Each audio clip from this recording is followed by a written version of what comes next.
Un petit souci, il va falloir reprendre tout ça en main. Est-ce que tu as des conseils, toi qui es un vrai professionnel de la remise en forme, pour justement retrouver notre ligne de 20 ans? Oui, ça va même au-delà de la remise en forme. C'est-à-dire qu'on est, on est des professionnels du bien-être, de la forme et de l'amincissement et du bien-être. Et pour bien vivre son année 2010, il faut vraiment que vous ayez un projet bien défini. Alors justement, je t'ai demandé de nous préparer 3 conseils. Ouais. Le premier, on va le découvrir en image on est passé chez toi cet après-midi. Bien sûr, avec plaisir. Voilà, les gens arrivent et justement on fait un petit peu un bilan de compétences, on pourrait dire. C'est définir ce qu'on a envie de vivre en 2010. Et être bien physiquement et être bien dans sa tête, c'est bien vivre son année 2010.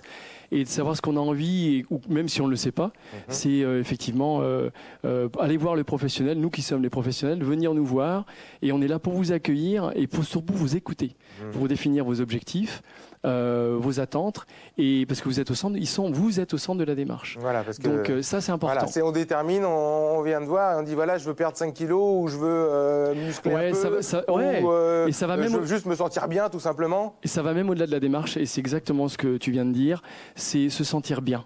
On voit beaucoup de gens stressés, beaucoup de gens mal dans leur peau par rapport à leur au domaine familial, au domaine professionnel, et d'être bien dans son corps et bien dans sa tête, c'est prendre soin de soi déjà physiquement. Alors justement, physiquement, eh bien, on arrive sur les appareils qu'il y a dans ton centre de remise en forme. On va en découvrir quelques-uns en images, avec évidemment toujours un coach et un professionnel qui est là en permanence pour te suivre, pour te conseiller. C'est indispensable, ça. Alors, il y a définir son projet, puis après il y a vivre. C'est-à-dire qu'il faut vraiment vivre. Une fois que vous avez défini votre projet avec nous, il faut vivre la démarche, quelle que soit d'ailleurs la technologie, la méthodologie.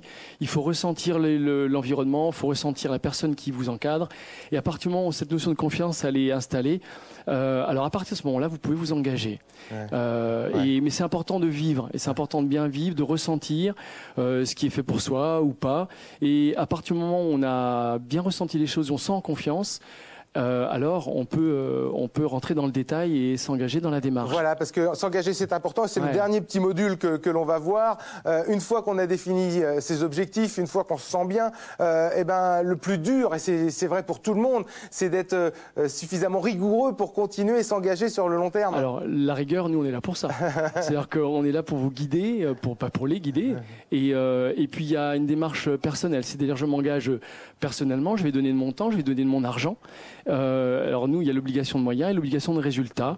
Ça, c'est important de pouvoir suivre nos adhérents, de suivre les gens qui ont là. Et surtout, le résultat, il sera d'autant plus efficace, efficient et présent que l'objectif aura été bien défini. Et ça c'est très important. Après, il y a les aléas de la vie, ça ne nous empêche pas de profiter d'une bonne petite coupette et d'une part de galette quand même. Merci en tous les cas. Benoît, on rappelle que tu es responsable du centre Health and Beauty, j'ai bien dit. Avec Health and Beauty Trainer. C'est pas mal, je fais des progrès.